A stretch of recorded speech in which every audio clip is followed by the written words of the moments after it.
Estamos de volta aqui com o Radar Paulista na TV, trazendo aí as notícias, as informações, as entrevistas, e hoje vamos conversar aqui, como eu já disse anteriormente na abertura do programa, com o Marcos Arthur, que é autor do livro Entre Silêncios e Gestos. Muito boa tarde, boa noite, depois porque também a gente entra à noite. Obrigado pela presença aqui, Marcos Arthur. Que isso, é um prazer participar do seu programa. Então, hoje é dia, como eu disse, Dia Nacional de Combate ao Bullying, né? E o Marcos Arthur já lançou, na verdade, o livro Entre Silêncios e Gestos, né? E esse livro tem muito a ver com essa data, né? Da questão do bullying. Mas até antes da gente falar do bullying propriamente dito, vamos falar, Marcos, da origem do livro. Como é que nasceu a história do livro Entre Silêncios e Gestos? Eu tinha uma história interessante, né? Logo que eu nasci, eu tive um problema. Eu fui contaminado por um vírus, o vírus da poliomielite, conhecida mais como paralisia infantil. E a partir daí, claro, uma série de coisas aconteceram. E em função disso, essa paralisia atingiu a minha perna direita, né? Certo. E é claro, obviamente, na fase escolar eu sofri uma série de gozações, bullying, e isso foi muito difícil para mim. Eu achei que essa experiência que eu tive de lutar contra isso, porque o meu meio era um meio artístico. Meus pais cantavam em corais, tudo, né? Nós vivíamos, nós nos relacionávamos muito com músicos, com gente de teatro. Uhum. Isso me ajudou muito também. Tá. E baseado nessas histórias todas que eu vivenciei, né, eu achei interessante, a partir delas, escrever este livro. Uhum. Tá? Claro que ele trata bastante da minha história também, mas tem uma parte que é ficção. Tá.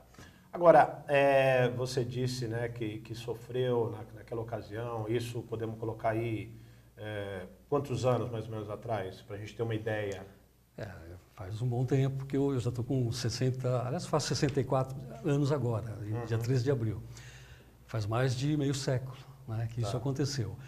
Ou seja, essa questão do Você bullying... era adolescente, foi pré-adolescente? Eu era criança já, criança. Quando já sofria esse tipo de gozação, né? Porque as pessoas falam muito no bullying atualmente, né? Quer dizer, inclusive é um termo que foi cunhado aí há poucos anos, vamos dizer assim, mas que até então, eu mesmo como garoto também não me lembro dessa expressão, e realmente a gente sabia o que acontecia, mas não tinha uma definição para aquilo. Acho que não, né? acho que não. Acho que a gente via aquilo realmente como uma gozação, né? O pessoal tirava sarro de você, né? Gozava de você, né? E isso hoje, ou de um tempo para cá, é tratado como bullying, né? Uhum. Naquela época era gozação, né? As pessoas... A coisa acabava entrando meio que naturalmente nas escolas sim. E tal. Era tratar de acontece daí assim e tal. E tem muita gente que inclusive fala até hoje, eu sofri muito bullying, né? Como o pessoal fala, hoje estou aqui, estou vivo e tal. Mas enfim, você acha que nessa condição, né, acontece isso, você acha que as pessoas devem encarar dessa forma, ou você acha que, por exemplo, se a gente soubesse tudo que a gente sabe hoje a esse respeito, nós teríamos mudado o nosso comportamento naquela época, e talvez professores, autoridades pudessem ter servido aí como uma proteção, uma rede protetora dos alunos que sofriam bullying? Eu acho que sim. Eu acho que hoje essa questão do bullying, como ela é tratada com bastante intensidade, né? Existe um diálogo a respeito e tal. Isso é muito bom. É bom porque ajuda no combate ao bullying, né? Uhum. Então, o diálogo para mim é fundamental. Naquela época, não. Como não se falava em bullying, né? Falava-se de gozação e tudo mais, então, eu acho que não existia essa preocupação que existe hoje, né? Uhum. Das pessoas falarem sobre isso, né? Há casos terríveis, inclusive hoje o dia ele é dedicado àquele caso do rapaz, né, que acabou assassinando... Wellington. Exatamente, acabou matando 12 crianças, enfim. Então, seria ótimo que naquela época também se falasse a respeito como se fala hoje, né? Se dialogasse sobre esse tema tão terrível, né? Tão ruim. Agora vamos falar do livro propriamente dito, né? A questão da poliomielite, como você disse, Sim. esse que startou, né? Que deu início à sua trajetória também nesse aspecto, e aí você cria um personagem no livro. Quer dizer, todas as histórias mostradas no livro, elas têm ligação com a sua vida ou não necessariamente? Tem algumas histórias aí que são ficção? Tem alguns personagens que são fictícios, né? Mas, é claro, os pais do Tabó é o garoto, é o personagem principal, né? O meu apelido não era Tabó, o apelido dele é Tabó. Na verdade, o nome dele é Marcel Dantas Mascarenhas, é um nome muito sério. Por isso, uma amiga dele da escola, a Lígia, uma grande amiga dele, resolveu achar um apelido para ele e colocou o apelido de Tabó. Tabó, na verdade, é Tatu Bola. Tá. É uma abreviação de Tatu Bola, né? Tabó, porque o Tabó, toda vez que ele tinha que encarar uma situação, encarar alguém, olhar para alguém, falar alguma coisa em público, ele se escondia dentro dele mesmo. Então, como se transformasse numa bola e se enfiasse ali para fugir de tudo aquilo, né? Então, ela encontrou esse apelido para ele que foi muito, muito propício, né? Muito interessante. E o Tabó, na verdade, ele representa muito a minha vida. Os pais de Tabó praticamente são os meus pais, né? A irmã de Tabó é a minha irmã.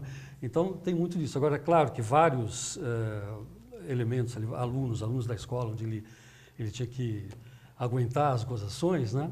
A maior parte é ficção, né? Um ou outro não, que eu lembro de casos em que eu acabei colocando aqui, mas com outros nomes. Tá? Então, Você sofreu muito com esse tipo de ataque, às vezes? Se eu dissesse que não, eu estaria mentindo, né? Porque é claro que a gente sofre. Ninguém gosta de ser gozado, de ser desrespeitado. Ninguém gosta, né? Então, é claro, quando não era Marquinhos, era Manquinho, quando não era Marcão, era Mancão, entendeu? Essas coisas, é claro que me irritavam muito. Né?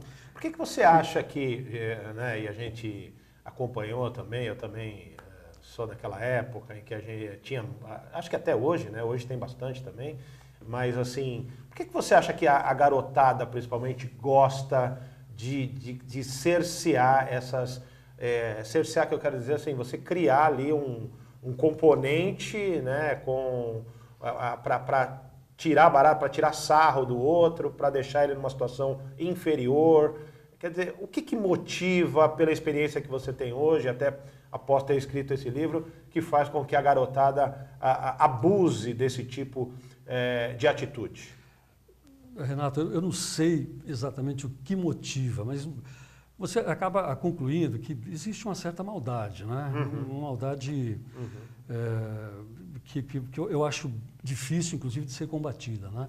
Aqui no livro tem uma turma que nossa, ela era terrível, né? É quem mais judia do Tabó. Sempre tem aquelas turminhas, né? Nas escolas, se juntam, né? E tem um líder, então eles vão sempre atrás do líder, né? Alguns até nem são assim tão ruins, mas acabam indo por medo do próprio líder, né? Preferem ficar do lado ruim porque são os mais fortes. Mas eu não sei, não sou assim, um entendido do assunto, né? Mas eu acho que existe muita maldade, muita maldade. E essa coisa da pessoa querer ser mais, né? Você é menos e eu sou mais. Então, ela vai pegar os mais fracos, obviamente. E a coisa começa desde muito cedo, né? Porque está falando, muito querendo cedo. ser mais. Porque a gente vê isso na sociedade, né? A pessoa querendo ser mais. Mas isso, às vezes, o movimento da sociedade, né? O adulto já, mesmo a gente vê casos também de bullying adulto, mas é uma coisa mais velada, né? Até porque há uma condição aí de ter que respeitar por uma questão, às vezes, judicial. Você tem outras medidas a tomar quando você é adulto. Quando você é criança, não. Quando você é criança, você não sabe nem muito como se defender. Exato, então, essa situação acaba ficando muito mais vulnerável para a garotada, não é isso? Sim. Eu tinha uma vantagem, né, em relação a muitas crianças, que eu conversava muito com os meus pais. Isso me ajudava muito, na época, né? Então, eu acho que eu consegui enfrentar muito dessas gozações, dessas brincadeiras de mau gosto, com a ajuda dos meus pais e da minha irmã. Tá. Né? E como é que você enfrentava esse tipo de situação com a ajuda dos seus pais? Por exemplo, a primeira coisa, claro, não entrar na deles, né? Não entrar na provocação deles. Então, evidentemente, mesmo porque eram 3, 4 contra 1, né? Embora eu também tivesse uma amiga, uma amiga que sempre estava do meu lado, mas eu era mais fraco. Então, a primeira coisa era evitar, né? Ou, vez ou outra, eu dizia alguma coisa, eu respondia alguma coisa, não no sentido de aumentar essa provocação, né, de criar um atrito maior, mas de dar uma resposta, que aliás, orientada pelos meus pais também, para deixá-los sem ação. Né? Não vou lembrar exatamente agora quais eram as palavras que eu dizia, mas dependendo da gozação, eu falava uma coisa ou outra e saía, né? E deixava que eles ficassem pensando sobre. Tá. Agora, as perguntas que eu estou te fazendo, inclusive, eu acredito que elas também sejam respondidas no livro, né? Porque você está falando, por exemplo, Sim. Eu contava com a ajuda dos meus pais, eu tinha uma amiga, eu tinha não sei o quê, e isso tudo, de alguma forma, acredito que esteja entrelaçado aí também na história que você conta aí. Não, com certeza está aqui, tá no livro, por quê? Porque o Tabó, ele sofreu por essa timidez dele, principalmente, né? Eu era muito tímido, né? Mas acho que Tabó é mais. Tabó é bem mais. Tá. E ele, é claro que ele conseguia driblar tudo isso com os pais dele, meus pais não eram de teatro, mas eles mexiam com arte, com música, né? Os pais dele tinham um grupo teatral e ele se envolvia de uma certa forma com a arte, né? Tá. Então ele estava ali envolvido, ele chegava até a encenar algumas coisas por conta própria, mas ali entre eles. Com os pais dele, com o grupo teatral, ele se sentia muito bem, muito à vontade, né? Certo. O problema era fora dali. Ele era muito tímido. E essa timidez, o que ajudou muito ele a vencer essa timidez foi o próprio teatro. Eles trabalhavam com mímica. Aliás, o nome dele, Marcel, até esqueci de falar, Marcel, os pais dele colocaram esse nome em homenagem ao Marcel Marceau, que era um francês, aquele mímico famoso francês, né? Certo. Tinha um personagem chamado Bip. Ele era muito, muito interessante, muito legal, né? E ele foi inspirado nele, que eles colocaram o nome do Marcel de Marcel também. Inclusive, você está falando de mímica, e a mímica, pelo material que eu li, também foi uma forma que o Marcel ou o Tabó também se virou aí para sair de algumas situações. Não é isso? Aliás, tem um momento no livro, que eu chamaria de o ápice, né? Que é quando ele extrapola, né, todo esse lado artístico dele, coisas que ele aprendeu com os pais também, aprendeu no grupo teatral dos pais. Ele ganhou um estojo de maquiagem e tudo. Eu não vou contar porque seria legal que as pessoas lessem, né? Tá. Pegassem esse capítulo e lessem de ponta a ponta. É a hora em que ele, de repente, coloca para fora, durante uma aula, inclusive, né? E faz a escola inteira parar. Olha só. A escola inteira para. Corajoso, dizer, então, hein? Sim, ele criou essa coragem em função de uma série de coisas que ele ouviu dos pais, da mãe principalmente, né? E de uma necessidade de vencer aquilo, de superar aquilo. Mas ele vira o quê? Tipo um clown, pelo menos para você dar essa linha. Ele era um grande fã do Marcel Marceau, né? Do Bip, né? Então ele pede naquele momento uma ajuda, até assim, do jeito dele infantil, né? Ele queria uma ajuda porque ele queria que um personagem que ele chamava de Tabó também, né? Ele queria que ele tivesse essa coragem e desse uma lição, digamos assim, para aquele pessoal todo, para a classe inteira, né? Para aquele pessoal que foi o Dia dos Namorados que eles quiseram aprontar com ele. Sei. Então a gozação, você imagina que tipo de gozação que fizeram com ele, né? E ele foi explodir. E aí ele realmente incorpora esse personagem, né? Tá. E se pinta, inclusive, e todo mundo fica perplexo olhando, tal. Ele se pinta durante a aula, e de repente ele se levanta, já é o personagem. Ele começa a falar umas coisas. Ele ganha uma força maior. Não, né? falar não, é mímica. Né? Ele faz o trabalho de mímica, a se expressar. E começa, em função daquilo que ele ganhou, eu não posso contar, mas é muito interessante esse momento em que ele consegue realmente colocar para fora toda essa... Não, é até veia muito, artística. talvez até educativo, né, para as pessoas que estão nos acompanhando aqui, porque afinal de contas também muitos pais às vezes não sabem como lidar com a situação com seus filhos e os filhos também não sabem.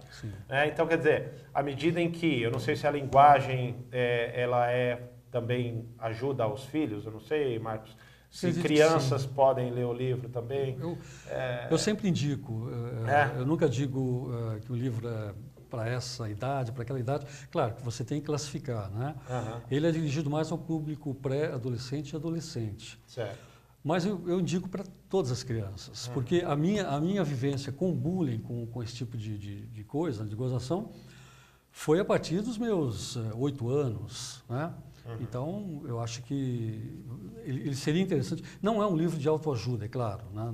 Não é essa a intenção, mas a história do Tabó, eu acho que de alguma forma vai ajudar crianças, adolescentes, pré-adolescentes, vai inspirá-los, pelo menos, a tomarem alguma atitude em relação a determinados, né, assuntos. Bom, o Tabó, como você acabou de dizer, ele tinha uma questão de deficiência física. Sim, né? sim. Acredito que nessa questão talvez a coisa seja até mais específica, como você acabou de dizer, aí a parceria dos pais, dos amigos, às vezes dos amigos que estão do lado do Tabó, porque tem os que são contra, e é uma questão que complica mais, na sua opinião, quer dizer, quem tem a deficiência, ou de repente é uma forma de se defender com uma segurança maior? Interessante essa sua pergunta. Eu acho que é mais... Complica um pouco mais, eu acho, para a criança. Complica mais. Complica um pouco mais, porque além, no caso do Tabó, da timidez dele, né, ele tinha esse problema da deficiência, né?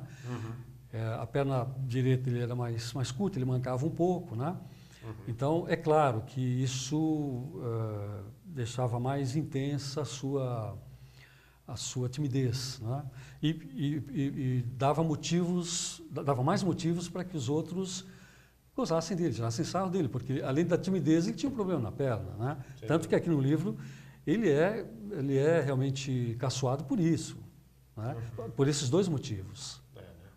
Agora, e as pessoas, e os que estão ao redor, tanto do Tabó como ao redor daqueles que estão ali se aproveitando da situação, porque normalmente nesses grupinhos tem o cabeça do negócio, né? Tem o chefão lá que comanda toda a equipe que vai lá para sacanear o Tabó, no caso aí do Tabó, né?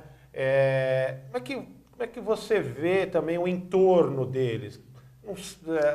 Aparece alguém para defender? No caso do Tabó, tem alguém ali que sai na defesa do Tabó? Tem os professores? Qual o posicionamento dos professores, da direção da escola? Como é que fica? Eu acho que é bem interessante, né? Inclusive, a história que você está nos contando para a gente ter esse modelo mesmo a respeito do bullying, né? Na prática, né? Não, legal, Renato. Eu acho que nesse caso do Tabó, né, os professores, alguns até ele estranhava por que eles não se posicionavam, né?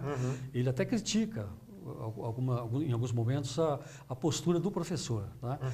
Mas nesse dia em que acontece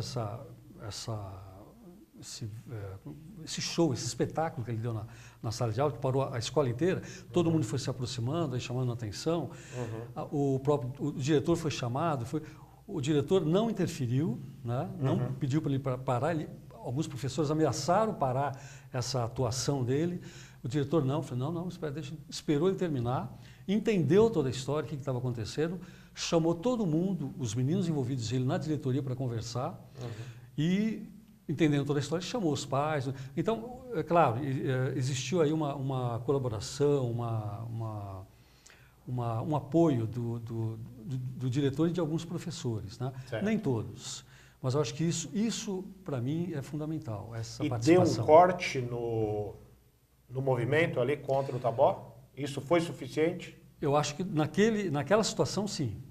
Porque, primeiro, que houve casos graves e um outro aluno acabou sendo expulso da escola, né? Os pais foram chamados, a coisa era muito grave. Outros saíram dali por livre e espontânea vontade, foram para outras escolas, porque não tinha mais cara de ficar, de enfrentar os colegas, os amigos, né? Uhum.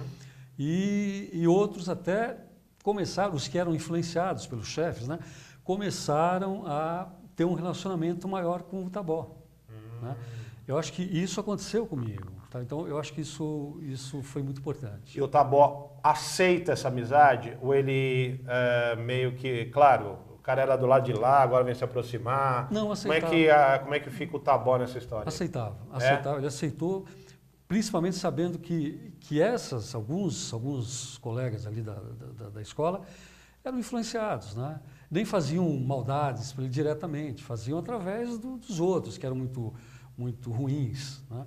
Então ele sabia disso, então ele dava, digamos, ele dava assim uma segunda chance. Tem uma coisa no bullying aí também que eu observo, que é o seguinte, tem muitos destes aí que muitas vezes são covardes, né?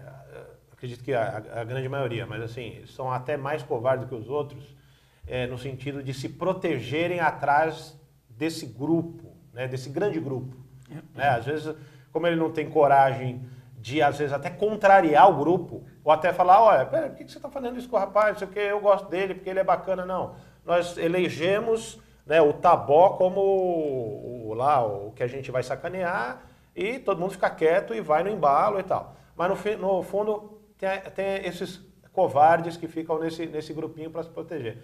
Você Sim. vê assim também? Ou você vê que cada um ali quer tirar um pedaço mesmo do Tabó, tirar um pedaço da pessoa que está sendo sacaneada? Se você não leu o livro, parece que você leu, né? Porque tudo isso que você está dizendo está aqui também. Está aqui. Existem esses elementos, né? Que são os oportunistas, são os medrosos, né? Tudo isso está aqui. Que ficam ali na saia, né? Nas saias do chefão lá, por medo, né? Enfim, ficam assim para poder não ser ele, de repente, o cara que vai ser gozado, que vai ser pisoteado, que vai ser sacaneado, entendeu?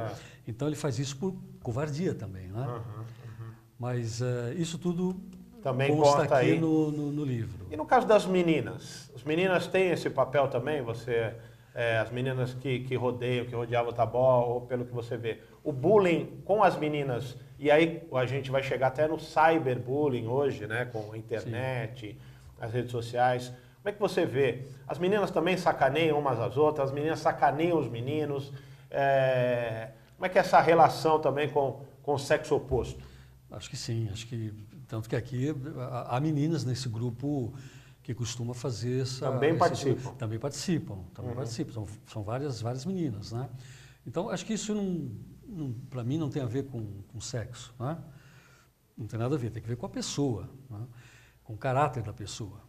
Então, existem tanto meninas quanto meninos fazendo esse tipo de gozação, criando também, inclusive, turmas do sexo feminino, né? Existem mulheres que criam uns grupinhos ali separados, isolados, né? que vão inclusive contra essas turmas do sexo masculino. É uma coisa muito doida, muito ampla, né? Mas existem meninas, existem garotos. E com as redes sociais, você acha que isso piorou ou melhorou? É ruim porque nas redes sociais, como as pessoas têm a palavra, né? Elas têm um espaço para poder dizer aquilo que elas sentem, né? Elas se sentem poderosas, né? E falam muita coisa que não deveriam falar e acabam falando, né? Porque elas têm esse espaço, né? Então, por exemplo, eu entro até muito pouco nas redes sociais, claro, porque tem coisas interessantes também, mas você percebe que ali tem momentos que aproveita o espaço para falar da outra, né? Ou uma opinião que foi dada e que ela é contra e vai lá e fala um monte de coisas para ela, aí vem um outro monte de coisas do outro lado, aí você começa a perceber que aquilo começa a crescer de uma tal forma que você não consegue nem acompanhar, né? Xingamentos e coisas realmente, né, de baixaria, né? Eu acho que as redes ajudaram um pouco nesse aspecto, porque elas... E tem muita gente que vai, agride e depois desaparece, né? Ela joga uma sementinha ali e tal, depois... Só para tumultuar ali. Exatamente, tumultuar, que é o que ela quer, né? Uhum. Ou criticar uma pessoa, de repente, que ela nossa, está morrendo de vontade de criticar, de fazer o seu bullyingzinho ali, né? Faz, porque sabe que muita gente vai ver, muita gente vai ler, né? E vai criar também uma confusão, vai criar uma polêmica violenta, que é o que ela quer, e sai fora. Né? Eu acho que... E o professor também chega a sofrer bullying? Aconteceu essa situação com o Tabó? Também aconteceu alguma coisa nesse sentido? Porque eu me lembro na minha época de escola que tinha hora ou outra que pegava uma professora lá, Dona Mariquinha, não sei o quê e tal, e fazia aquele grupinho para falar mal da Dona Mariquinha, né? E às vezes provocar alguma situação. Aconteceu isso com o Tabó também? Aconteceu. Eu não sei se é exatamente bullying. Não sei se essa é a palavra. Né? Talvez não, porque aí as crianças fazem meio que escondido. Né? O bullying é diferente, eles fazem questão de dar cara. De dar cara e mostrar e fazer com que os outros deem risada dessa situação criada. Né? No caso do professor, inclusive a gente, fazia muita coisa escondida, mas eu acho que é uma coisa mais ingênua. Né? Por exemplo, aqui no livro fala, né? Tem o lance do professor que tem uma calvície, eles tiram, sabe, que é o Álvaro, que eles chamam de alvo, porque parece um tiro ao alvo e tal. Então eles brincam durante a sala de aula, fazendo armas, né? Estilingue, revólver e tal, como se estivesse atirando no alvo, que é a careca do professor Álvaro. Né? Entendi. Mas isso eu acho que é mais uma brincadeira do que propriamente o... Mas hoje em dia, Marcos, tá certo, você está falando de brincadeira, sim, mas hoje em dia a coisa tomou uma proporção... Em termos de violência, né, que às vezes o professor tem medo até de entrar na sala de aula. Concordo. Né? É que eu falei especificamente do livro. No caso, no livro eu não trato dessa questão, dessas agressões. Claro, existem coisas absurdas que estão acontecendo que... Falei, caramba, gente, mas isso é um desrespeito total ao professor, né? Porque o professor, no mínimo, merece um respeito. Então a gente vê crianças, imagina, batendo no professor, atirando coisas...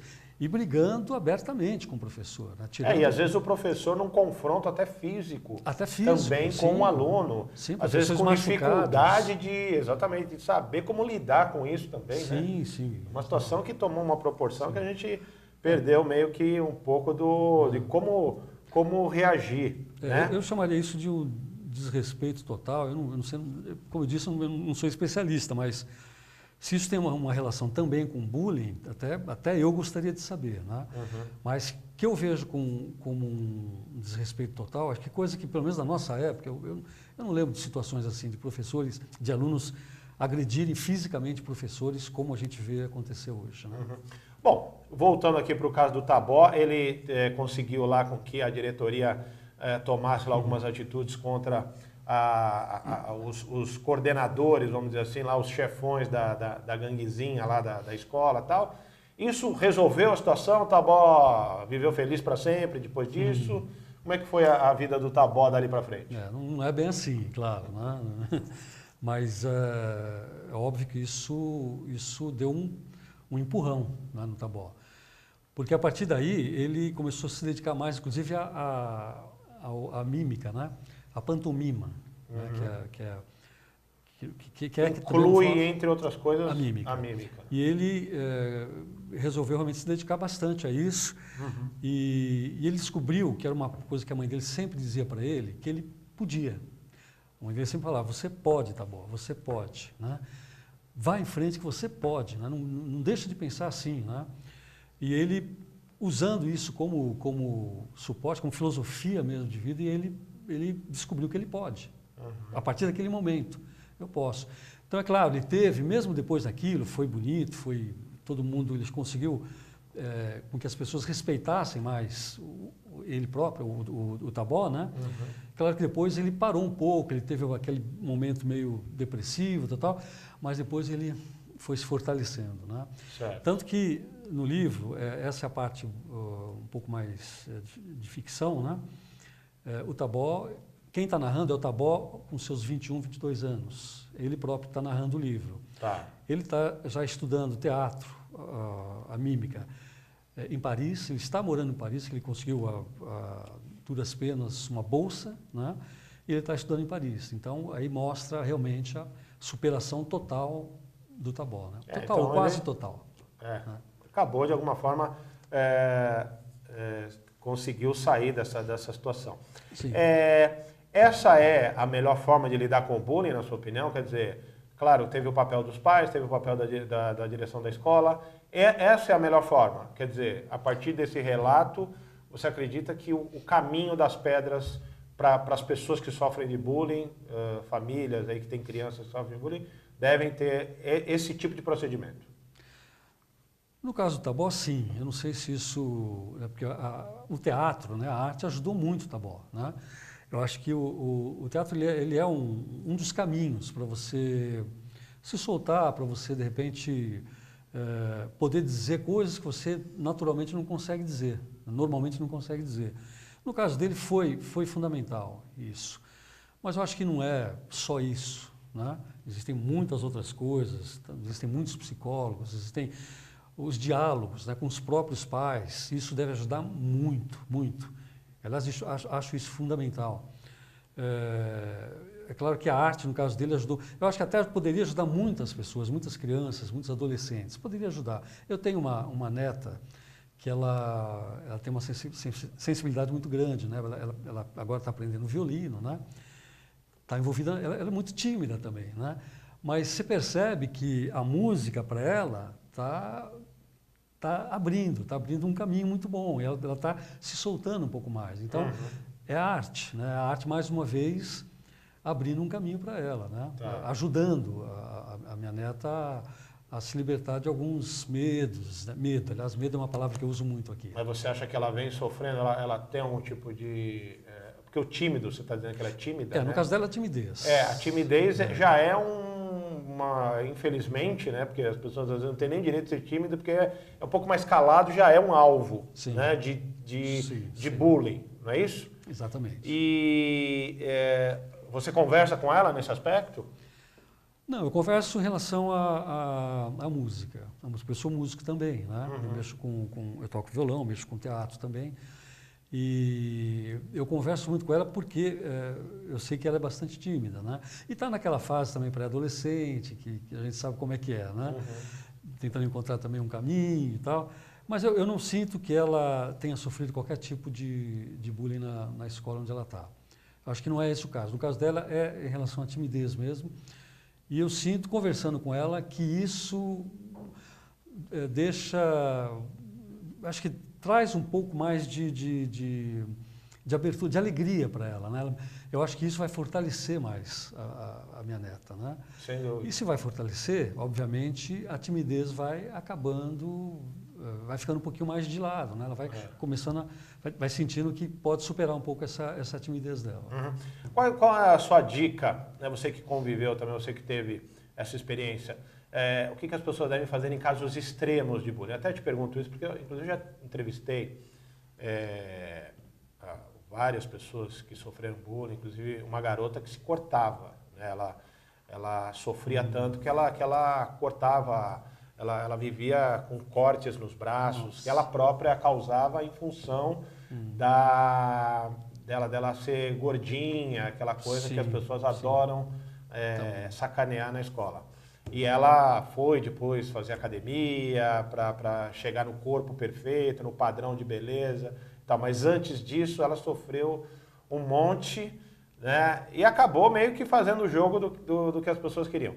Como é que você vê isso? Você acha que as pessoas que enfrentam esse bullying mais extremado, e o extremo, às vezes a gente... quer dizer, o Tabó conseguiu se virar dentro de uma situação, mas às vezes tem gente que para outros garotos e tal, poderia ter sido uma coisa, né, muito trágica às vezes, né? Nossa, com certeza. Eu acho isso muito sério, Renato, porque é tão sério que eu até não me acho capacitado para orientar alguém nesse sentido, né? Eu acho que nesses casos mais extremos vale a pena procurar, de repente, um psicólogo, a família procurar. Em princípio, a ajuda dos pais, da família, é essencial, né? Primeiro, procurar conversar com os pais, com a família. Os pais conversarem, porque eu duvido que os pais não saibam, não percebam esse tipo de coisa nos filhos, né? Se é que eles existem. Então, é conversar, é a conversa, é o diálogo. Agora, casos mais sérios, eu acho que deve-se procurar realmente especialistas, junto com os pais, e estudar melhor o caso, né? Sem dúvida.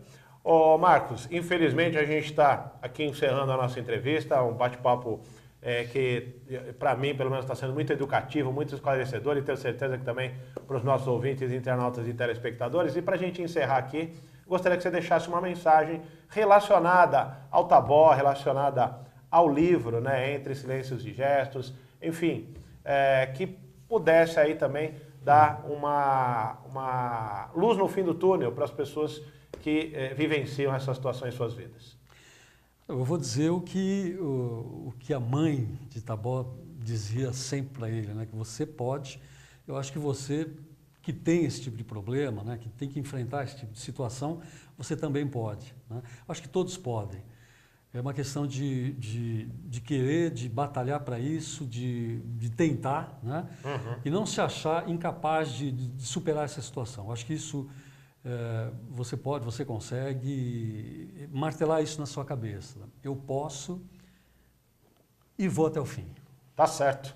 Bom, agradeço demais. Está aí, inclusive, o endereço do Marcos no Facebook, né? E as pessoas que quiserem trocar ideia também com o Marcos Arthur aqui, que está com o livro Entre Silêncios e Gestos, tá certo? Pode, então, tirar as suas dúvidas, também ler o livro, que é bem bacana, como esclarecimento, como também sugestão aí para o seu dia a dia. Não precisa nem também ter problema de bullying, né? Pode ser uma leitura bem interessante, independentemente de ter problema ou não ter problema, como conhecimento também de outras áreas aí, e uma história bacana contada pelo Marcos Arthur. Agradeço demais sua presença e agradeço também aos nossos ouvintes, telespectadores e internautas que nos acompanharam até esse momento aqui no Radar Paulista na TV. Tá certo? Sempre lembrando que na semana que vem a gente volta, né, na sexta-feira, aqui na BCC, na sexta-feira, né, trazendo mais uma edição do Radar Paulista na TV. Até lá!